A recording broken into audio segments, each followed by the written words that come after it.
Now that my horror book is finally finished in terms of its first draft, it gives me the chance to finally talk more about horror here for these videos. And for today's critical thought, we're going to be discussing the concept and use of trigger events or event triggers, why they're so popular in horror, and why getting a good jump scare with them is a lot harder than it sounds.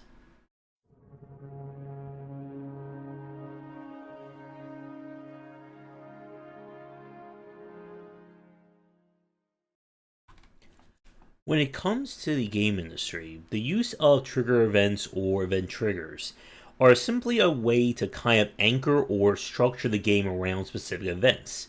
Now, we won't be spending as much time on the focus exclusively on jump scares in this video. I have another one planned on that.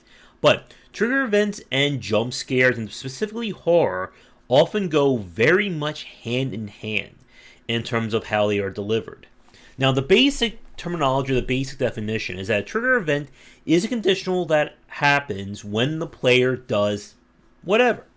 And the simple idea could be, I press start, the game begins. I run out of health, I fail to get good. And so on and so forth. Now, when it comes to in-game, trigger events can be used for anything. And again, the primary goal is to set up a structure or foundation for how something is supposed to play out.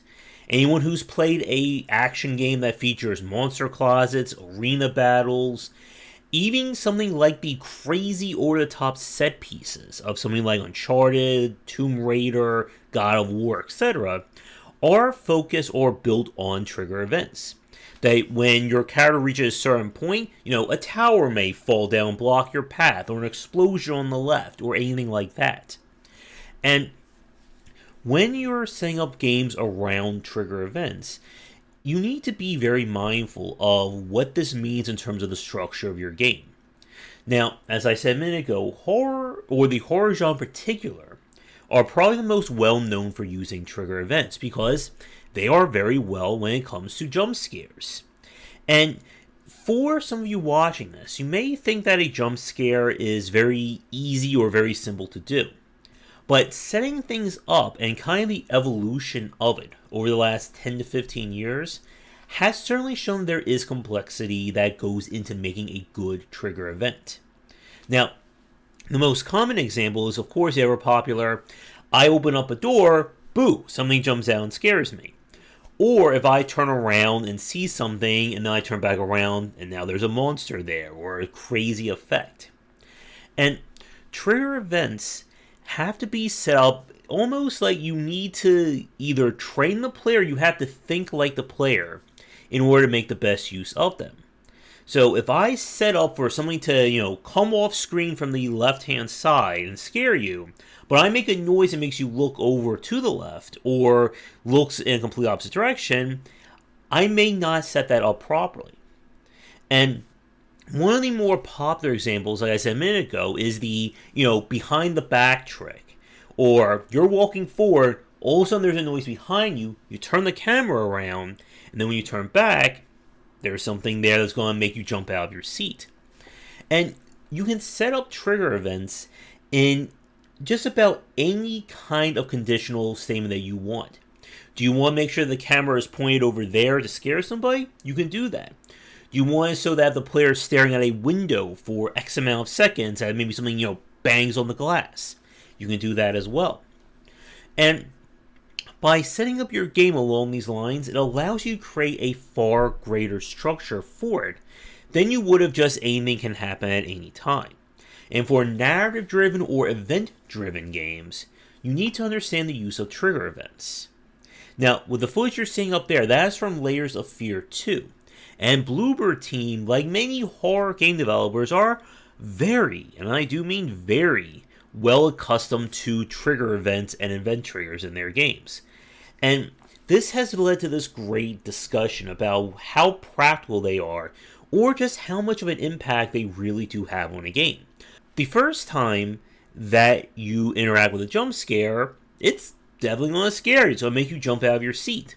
The 30th time you do it, or if every time you open up a green door, something tries to pop out and scare you, it loses its impact very quickly. And you need to be concerned when you are designing your game, how often do you use trigger events? And again, we're not talking about kind of like the system layer trigger events. Press start to begin your game. Go over here to save. I jump on the flagpole at the end of a Mario level, I beat the stage. We're talking about within the levels and the environments themselves. One of the common knocks against kind of big budget AAA titles is how many of them are so trigger event or scripted event focused. All the amazing and cool stuff is happening, except you as the player aren't doing any of it.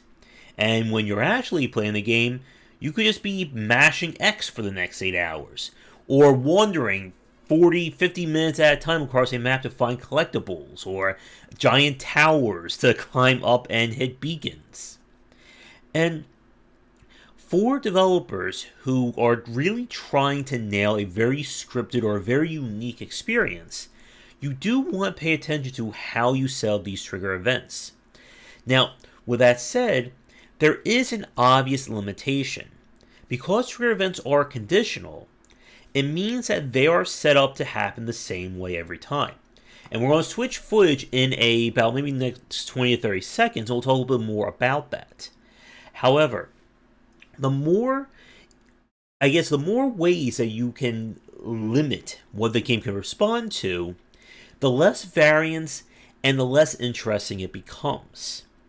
And this has become an issue with a lot of games that try to focus exclusively on trigger events and then do nothing with them. And like I said, we're going to try and save the official jump scare video for another piece. So with that said, we're going to take our quick break now. And when we come back, I want to talk about kind of limitations of trigger events and maybe some solutions of how to get around that as we move into the next generation of consoles and, of course, more powerful PC games. And now for a quick thank you to our current Patreon supporters. And if you're interested in my books on design, they are available at most major retailers. 20 Essential Games to Study is for first-time developers looking to be inspired, and the Game Design Deep Dive series covers the history and philosophy of major genres, with horror coming later in 2021. When we talk about the limitations of trigger events, you can definitely see this in games that are built entirely on them in order to drive the experience, such as Resident Evil 2 Remake here.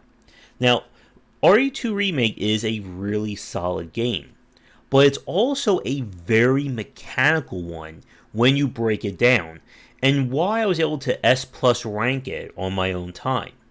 And the reason for that is that everything about the attacks or things that are meant to surprise the player are built on trigger events. With Mr. X appearing here, he always shows up at this specific point. There is no change, no altering that behavior. When a zombie breaks through a door to attack you, that's not emergent, or that's not built on an AI. That's a game basically saying, oh, the player went to this point, have a zombie breakthrough. And again, the beauty about jump scares or just trigger events in general is that they allow you to structure your game around them. And if you want to challenge a player with something like that, you can have these trigger events work. But the issue, of course, is that a conditional event is a set thing. I know, again, if I do X, Y is going to happen every time. So when I play Resident Evil 2 Remake now, I know the exact order to do the second half of the police station in that completely and utterly mitigates Mr. X. Also, for RE fans watching this is actually the wrong strat for this part, and I do apologize for not getting good here. I did this better on a second play. But I digress. Now, that zombie, of course, walking through the door there or jumping out of the window, that would be another example of a trigger event. And that zombie will only show up at this exact point when the player has already done Mr. X. And again, when you kind of break down trigger events like this, it's just like almost like watching all the strings on a puppet, or all the mechanical stuff working in order. And while there is nothing wrong with that, it does raise an issue, or it does cause issues if you're trying to present something as a unique challenge, or to keep the player guessing each time you play. And this is one of the things I talked about in my fourth book, that what I would want to see is that instead of having trigger events be limited to one specific thing, have it set up to be random outcomes. So if, let's say, I walk through a door and that's supposed to trigger something, instead of it always triggering X, maybe it can trigger X, Y, or Z. And I can kind of give the player different things to worry about each time they play through it. Now, of course, the highest example of this would be having almost randomly generated trigger events. But I think that may be a little too advanced right now. I can't even think in the back of my head right now how a game would set up to do that without still relying on something conditional, because that's the whole point about this. So, with Mr. X busting down the door here, Mr. X's behavior, again, once he's on the field, is emergent, or it's a little bit more unpredictable than what you would see normally. Such as him, I think he just left this room, and I have no idea why he completely ignored me. Oh, there he goes. Oh no, he's just walking away. There's some emergent behavior for you. But the actual events that bring him into the game are fixed. Now, you have to be careful, again, that things aren't too random. That if, let's say, I open up a door and there's a 10% chance that a spike shoots out and kills me, that is a little too unfair. And again, the point about trigger events and framing your game around this is that it's meant to create a sense of structure to your game. Too much structure, it becomes linear. Not enough structure, and it's chaos. So you need the right amount of being unpredictable, I guess is the correct thing here. So, to begin to wrap things up for this video, using trigger events, the best ways to implement them are as kind of the structure of your game. You don't want to rely too much on them, again, because the more you lock your game down like this, the less interesting it becomes. Now, if your game is meant to be just a literal, 5 to 8 hour long play, that's it, and then we'll never want to touch it again, that's a different story. But if you're trying to make a game that's going to keep people coming back to it, you want to avoid trigger events. And this is also why a lot of roguelikes or roguelike inspired games will typically not use them. Because, again, if I always know that A is going to happen, then what is the point of trying to prepare for anything but A? And what we see from a lot of these games is trying to keep the player guessing. You want to keep each run feeling different. And again, this gets back to variance. So, with a game like Hades, for instance, there are trigger events in terms of kill all the enemies, you open up the next door. But because each room is randomly chosen, it prevents me from just having a set routine. And again, that's kind of the nature of what this whole video is about. Anytime you have a trigger event, it creates a set path through your game. Now, you can have them to be scares, and if you can set things up really well in terms of just a complete gotcha moment using a jump scare, then that can be a very memorable scene. But it's only a memorable scene that works one time. And I guess this will be a preview for an upcoming Critical Thought where I'll be talking more about kind of the philosophy of jump scares and what makes a good and bad one. So, for those of you watching this, can you think of examples of games that did a really good job of being either very trigger event focused, as in, anything that can happen is usually built on the player doing something?